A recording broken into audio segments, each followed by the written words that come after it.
अभी चलाया जा रहा है, हमारे डीजी साहब एक कार्यक्रम चला रहे हैं जिसका नाम है मैं हूं अभिमन्यु।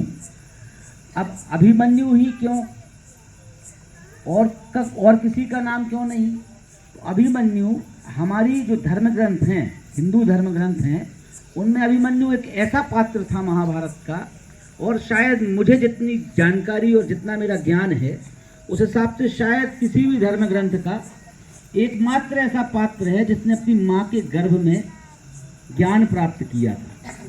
इसके अलावा हमारे पास और कोई दूसरा उदाहरण नहीं है जो इस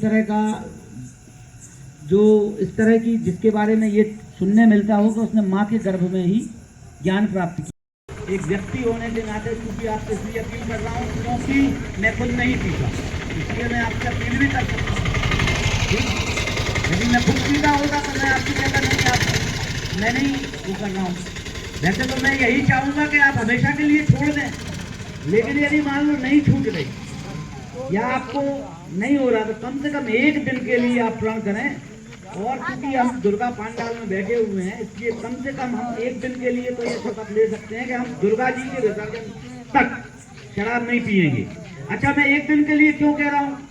एक दिन के लिए इसलिए कह रहा हूँ क्योंकि उस एक दिन में झगड़े ज्यादा होते हैं। सही बोल रहा हूँ ना सर? उनकी संभावना ज्यादा होती है और शराबखोरी की वजह से छोटी सी लड़ाई जो है बड़े झगड़े में तब्दील होने में समय नहीं लगता है, उसकी आशंका बनी रहती है। ठीक, और फिर आपकी प्रतिष्ठा भी गिरती है, आपको लोग कहेंगे बताओ शराबी है।